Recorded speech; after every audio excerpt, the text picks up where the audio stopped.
Hello again and welcome to another Warhammer 40k Imperial Guard Mordian Glory video. Today we will be going over the greatest betrayal since the Horus Heresy, which is the Astra Militarum FAQ, which Games Workshop released this weekend, I believe on Sunday the 22nd, and it is it's absolute bullshit, is all I can say. The reason I didn't release the video straight away is I didn't want to make just a ragey rant video, because that doesn't really help anyone. Obviously there's a certain degree of rage and rantification that's going to be in this video, because it's justified.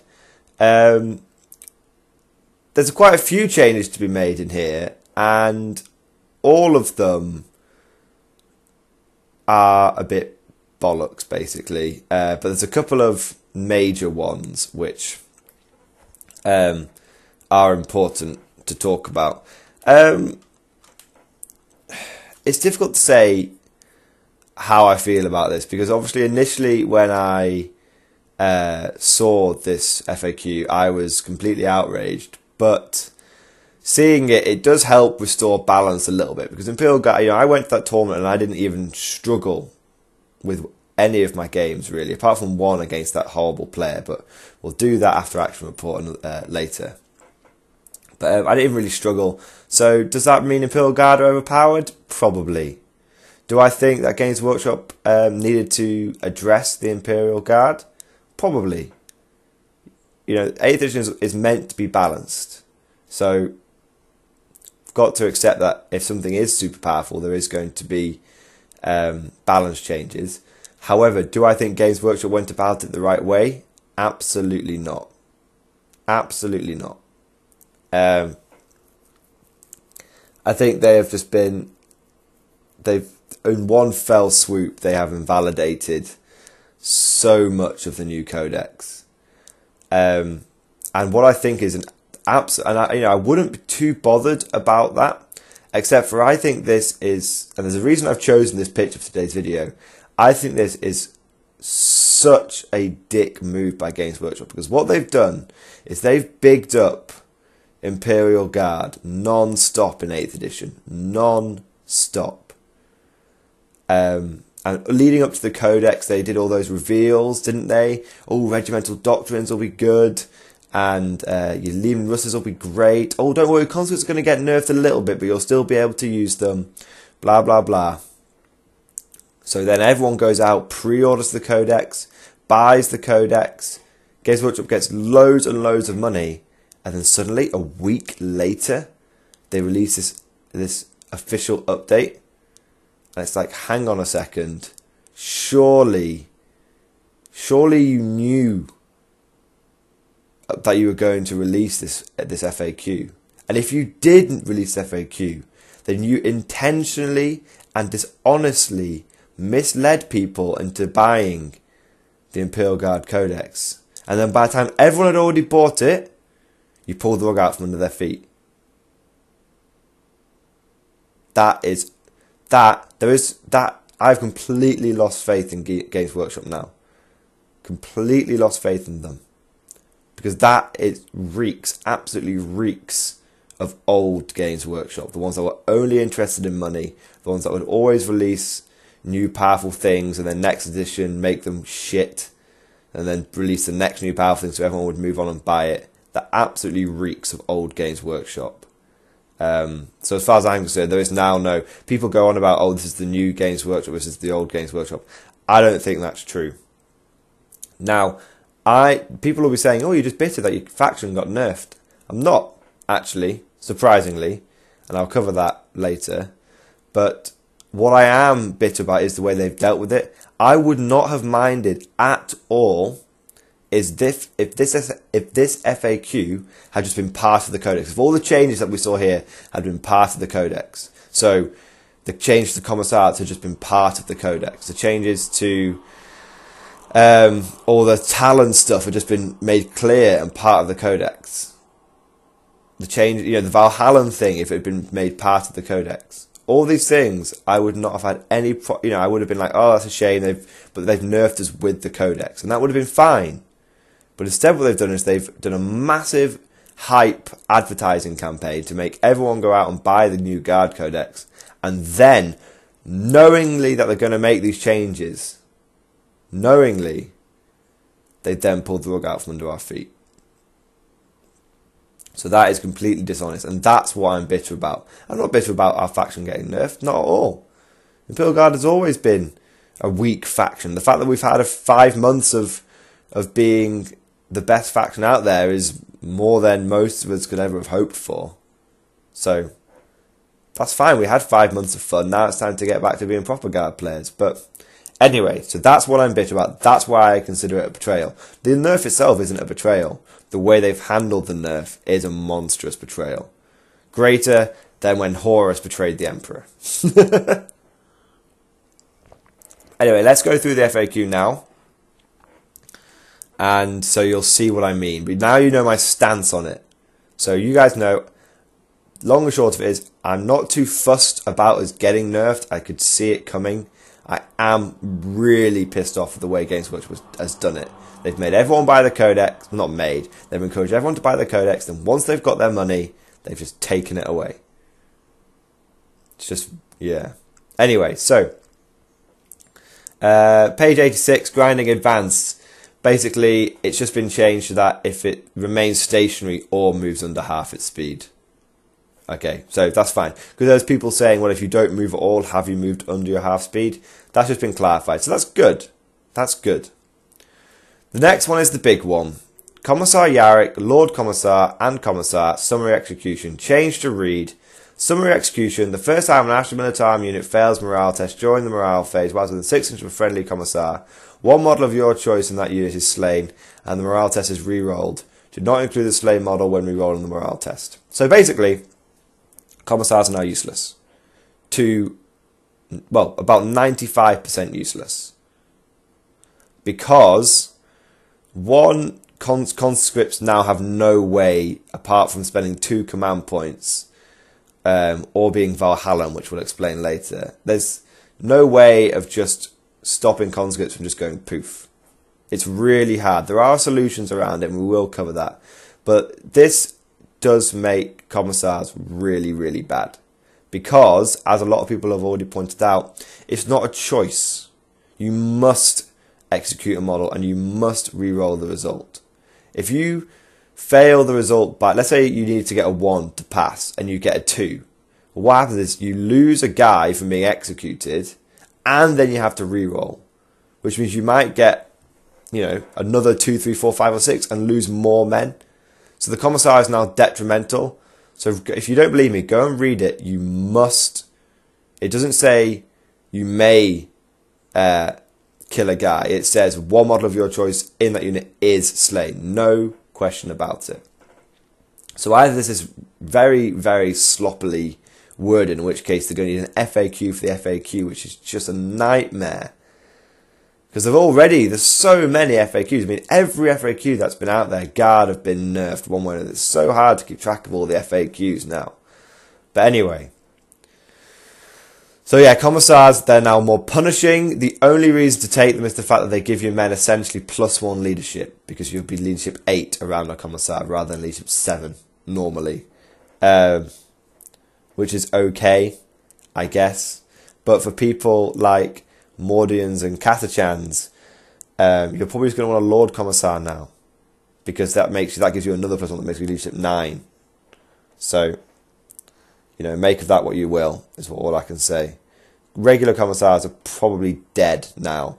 If you're going to run a Commissar, you'll probably want a Lord Commissar for leadership 9. Okay? But yeah, I mean, that's the huge betrayal there. I mean, that's it.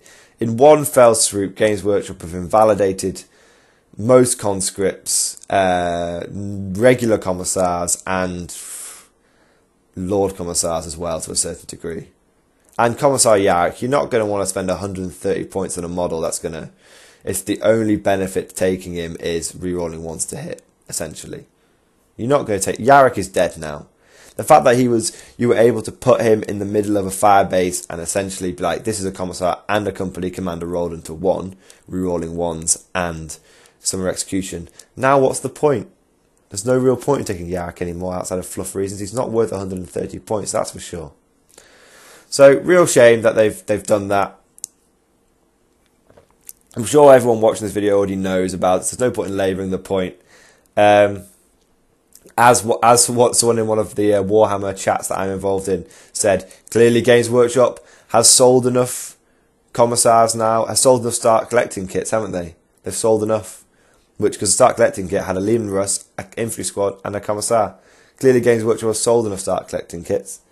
Clearly Games Workshop has sold enough guard now. They don't want people buying guard anymore. They've released this nerf just in time for the Eldar buff to come out next week. And they're going to want everyone who's a whacker player to move straight onto the Eldar. So that's what they're going to do. So this is a tactical move by Games Workshop. And if you think otherwise, then you are naive. And I'm not trying to insult you, but you are naive.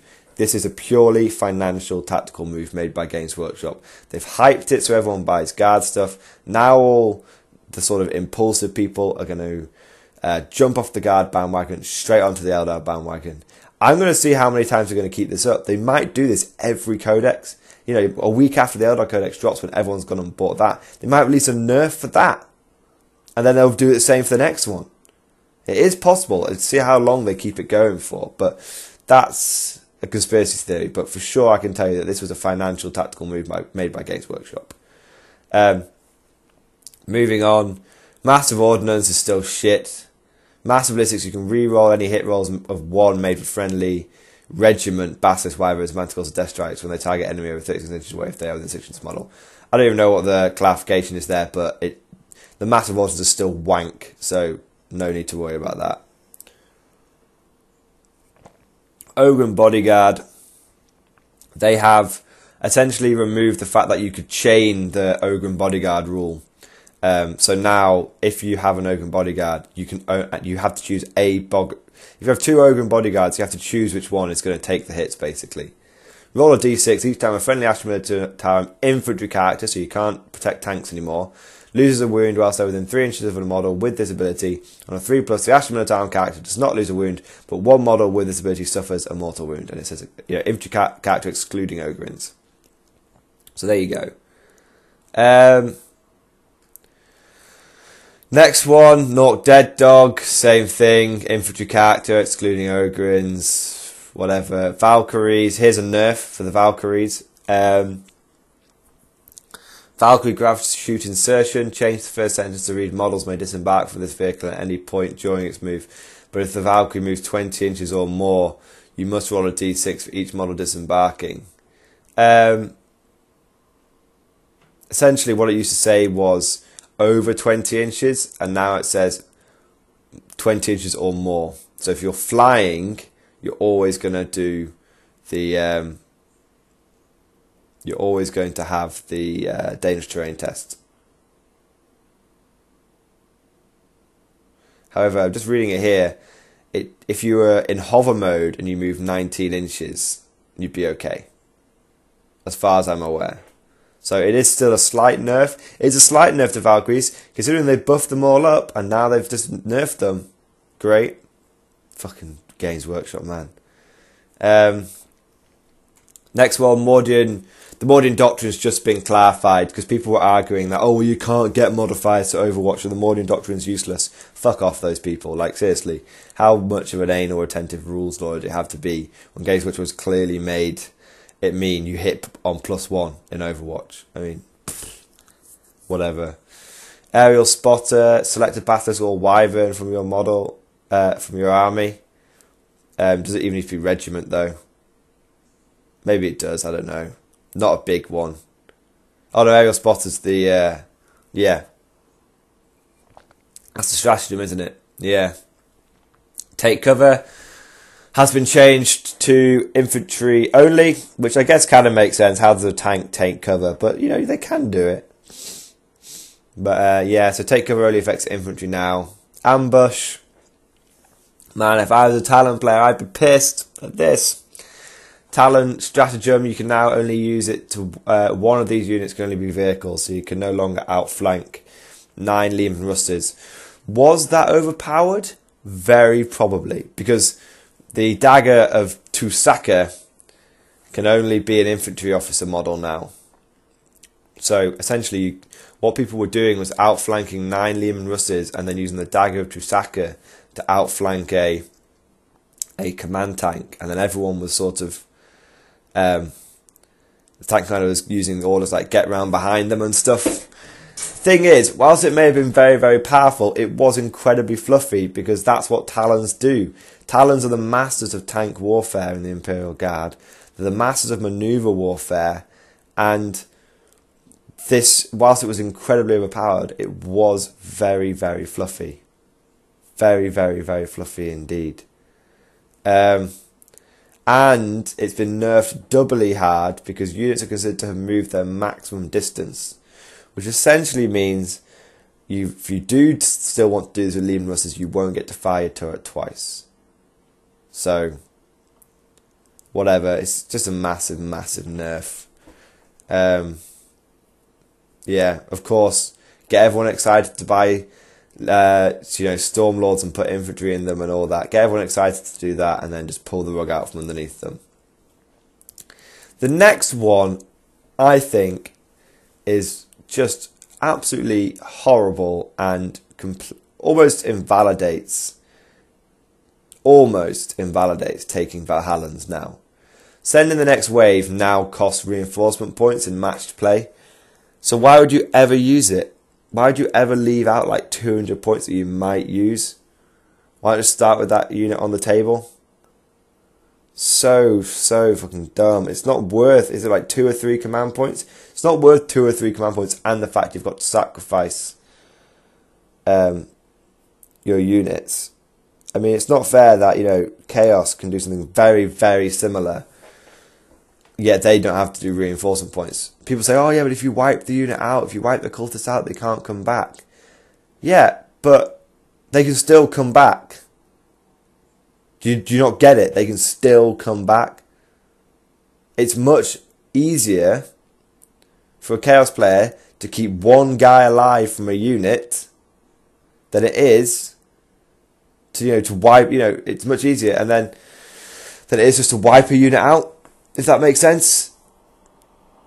It's just stupid, man. It's so stupid. No one complains about Chaos, but yeah, Guard get nerfed. Dagger of Tusaka, already said what that does. Draconian Discipline is kind of nice. If you put Draconian Discipline, the new Warlord trait, on a Commissar, basically you kill a guy and then you only lose D3. So that's if you want to take a unit of conscripts still. This is how you can use Draconian Discipline to help you do that. So instead of just losing one guy, you lose 1 plus D3. So it's not too bad. It wouldn't be too bad if the conscripts were still allowed to be taken in blobs of 50, but you can't. So there you go. And lastly, Master of Command. If your Warlord is a Commissar, you can issue an order to any regiment infantry unit, irrespective of what regiment that comes from. Other points values, Storm Shields are 0 points. Brood Brothers can't use regiment traits. They essentially are, their regiment trait is Brood Brothers.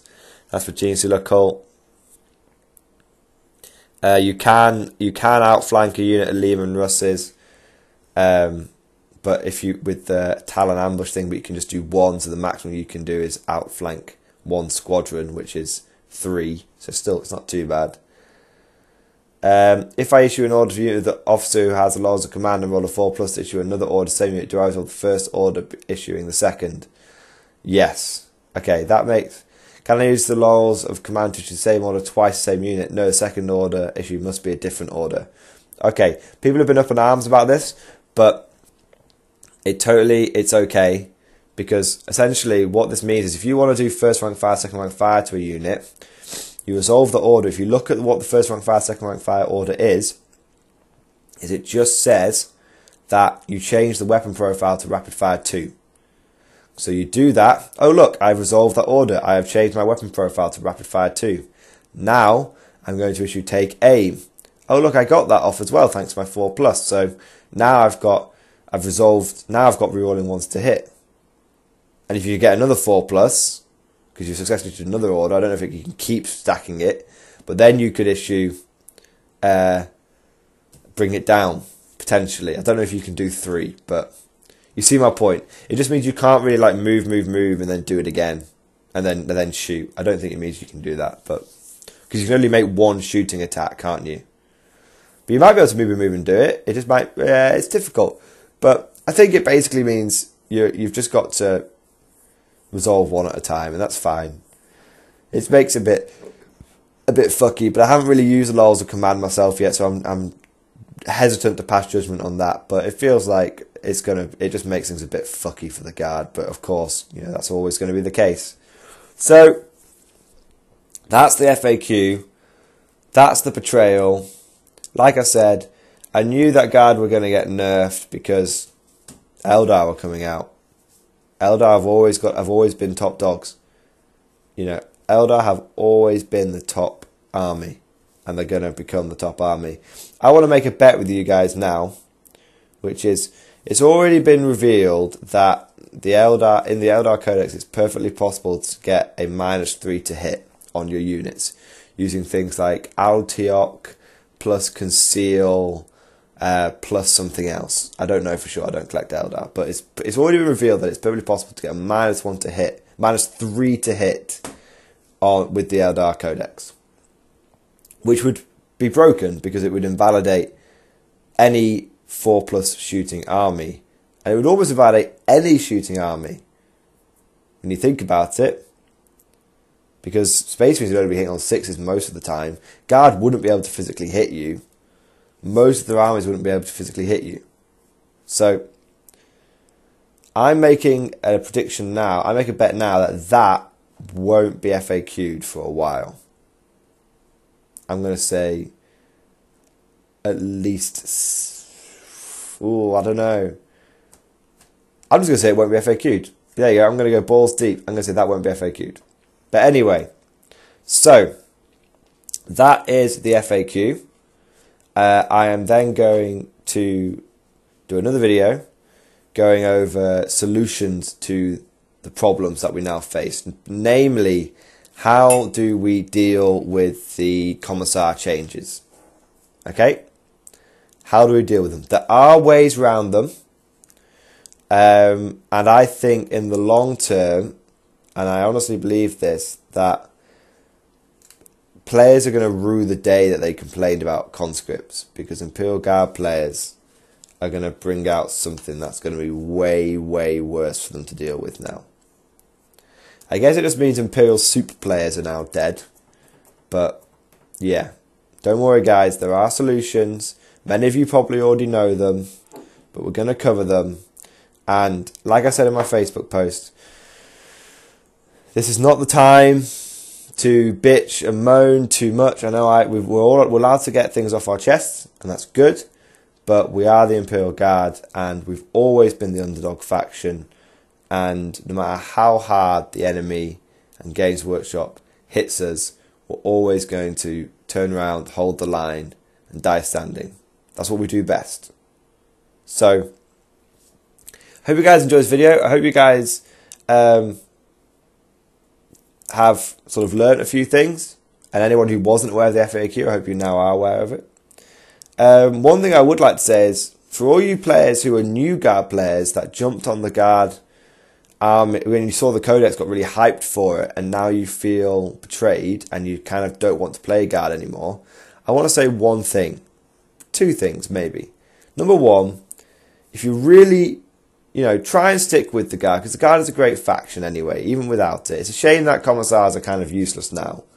But if you have got a load of Commissars, you can probably just repaint them to look like officers, so don't worry. But number 2, if you do feel monstrously betrayed by this, and you just don't want to collect Imperial Guard anymore, return your Codex. I'm not being a knob here. I genuinely think that if you should go into Games Workshop and say, hello, I'd like to return this product, please. I'm thinking of doing it I think I'm going to do it to make a point. I'm going to return my Codex and say, I'd like to return this product, please. And they say, why would you like to return the product? And say, because the latest FAQ has been a massive intentional money grab by Games Workshop, and I don't want to support that kind of business practice. don't be a knob about it. Don't get in the Games Workshop owner's face, or whoever, wherever you know. If it is Games, it should only really return it if you bought it from Games Workshop. If you want it from a friendly local place, you don't really want to punish them. But maybe you can send it back, and they'll have to return it to Games Workshop. The point is, you go into the Games Workshop, you go up to the guy, you say, "I'd like to return my Astra Militarum Codex, please." If the guy says, "Okay, why do you want to do that?" You say, "Because the latest FAQ was a clearly tactical financial move to get everyone hyped up to buy this codex, and then they knew they were going to FAQ it, and they've done it, and now all the reasons I wanted to collect Imperial Guard have been made invalid, and I don't want to support that kind of shady business practice. So please, can I have my money back?" And I highly encourage anyone who's dissatisfied with this codex to go and do that, because I'm not going to lie. I'm 50-50 because I'm an Imperial Guard player, so I'm going to need the codex anyway. But I feel like I could just get an online copy. So that's, vote with your wallet, guys, is all I can say. It's not the worst idea in the world. I am highly tempted to do it. So all I can say is, if you really feel strong enough about it, you should do something about it. And if you feel like Games Workshop has betrayed you and has conducted a very shady business practice, you should vote with your wallet. We should all vote with our wallets. And it's what you can say is I would like to return this, and I want Games Work, and I'm going to return my stratagem cards as well, and I want Games Workshop to re-release this codex. I want to make an official complaint. I want you to re-release the codex and the stratagem cards with the FAQ included, because I don't feel like I should buy a product and then a week later for that product to turn out to be full of mistakes and changes. That's not good quality control. You've got so many. If you're just polite about it but make a complaint and you return your product, I think that's perfectly valid, and Games Workshop might bow down to pressure. Because guess what? They said this FAQ was released into pressure, due to pressure from the community. But you know what? Everyone's been playing about Gilliman since the day he was released. But they're not FAQing him, are they? They're not making him cost more, they're not changing how his rules work. So, clearly, it's bullshit, is all I can say. And clearly, it was a tactical move. Anyway, hope you guys enjoyed this video. Tell me what you think. Leave lots of comments. And I hope you look forward to the solutions that I've come up with in future videos.